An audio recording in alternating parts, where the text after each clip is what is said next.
Hi, it's Rob Bryanton, and welcome back again to the Imagining the 10th Dimension video blog. Today's entry is dated December 16th, 2008. It's called Auras, Ghosts, and Pareidolia. And you can read along if you go to 10thdimension.com/blog. Jason has created a little ghostly effect here. If you can watch this and imagine that this is my spirit gently seeping out into the universe. Last blog, in Elvis and the Electrons, we talked about a BBC science documentary which says there must be other versions of our universe where Elvis is still alive right now. But what about our own universe? I haven't checked the tabloid racks lately, but certainly in the 3 decades since his passing, there has been countless reports of people seeing Elvis. Let's all agree for a moment that Elvis really did die back in '77. The question then is, what might have caused some of those people since then to think they saw Elvis? This time around, I'd like to talk about the phenomenon of pareidolia. Here's the definition from Wikipedia. Pareidolia describes a psychological phenomenon involving a vague and random stimulus, often an image or sound, being perceived as significant. Common examples include seeing images of animals or faces in clouds, the man in the moon, and hearing hidden messages on records played in reverse. Now, I'm going to get Jason to put up a video that I was given permission to use here. It's from a fellow who calls himself Kano from Italy, and the video is called Pareidolia, and it shows some cool images of various faces and different imagery that you're able to see that aren't really there, but our brains tell us that it is there when we look at it. My friend Bob introduced me to the word pareidolia when he sent me a link at skeptoid.com, and if you're reading along in the blog, you'll be able to click on that right now. It talks more about the backwards recordings effect. And over at Clifford Pickover's Reality Carnival, a quick search for pareidolia on that page reveals a number of tasty discussions. Scott McCloud created one of my favorite books, Understanding Comics, The Invisible Art.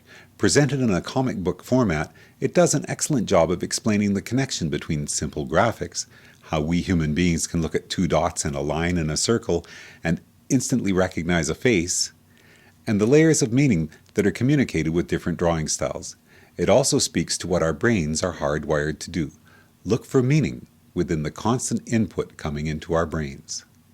Where is the dividing line, then, between pareidolia, sensing things that aren't really there, and the leaps of intuition that allow us to see things that are hidden from view? This is a very blurry line indeed. If any of us can look at a picture of a particular mountain or a particular piece of toast and very clearly see the face of Jesus, does saying, "But that's not Jesus, it's just some coincidental shapes," make us stop seeing the face? If we look at a piece of abstract art that conveys a particular emotion, was that emotion deliberately imparted by the artist, or is it merely our brains that are adding those layers of meaning? How is it that a piece of music can instantly be recognized as being sad or sprightly, angry or peaceful? In all of these cases, there are connections across space and time that our brains plug into, which allow us to impart meaning to the input. Saying that's just our brains interpreting a random pattern really diminishes what is so amazing about our ability to interpret this huge amount of data that is coming in through our senses. And ultimately, if our universe is really just the result of random quantum fluctuations, then our ability to make sense of any part of our reality at all is a gigantic testament to the ability of our minds to tease out coherent and understandable patterns from the noise.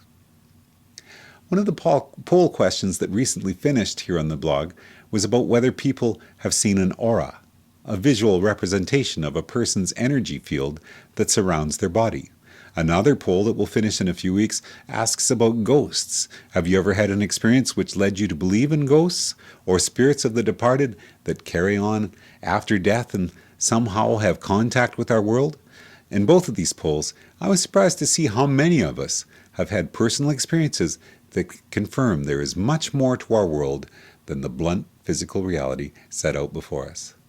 And with this project, I've been trying to show that there are strong connections between theories of parallel universes and universal wave functions that connect our reality together, and theories that support the existence of extra dimensions. After all, extra dimensions are not a prerequisite for all theories involving multiple universes. The intuitive way of visualizing a reality that I've come up with, I believe, has ways of tying these ideas together very strongly and leaves room for these other more mysterious connections of spirit, memes, intuition, instinct, and the paranormal to be incorporated into our model of how our reality really works.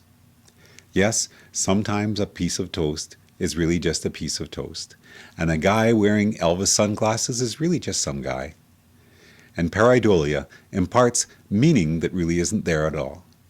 But whether you're talking about dark energy and the missing 96% of the universe, or theories of extra dimensions, or the personal experiences that people have that tell them ghosts and auras really do exist, we are dealing with things that are beyond the here and now and extend out into realms that our simple space-time is not able to hold.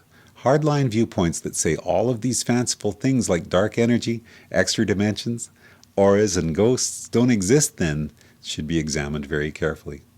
What's wrong with embracing a bit of the mystery? It makes all of us richer to expand our minds beyond the hard physical world that's in front of our noses and think about what it might be that lies beyond. To finish, here's a song about how important our role as conscious observers is in the universe we are headed towards, and the song is called See No Future. My name's Rob Bryanton. Enjoy the journey.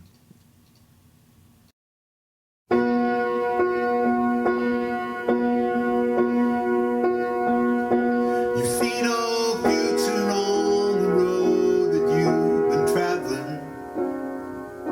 You see no reason to continue anymore. Still you keep on keeping on, 'cause it's the way you've always gone. Won't you tell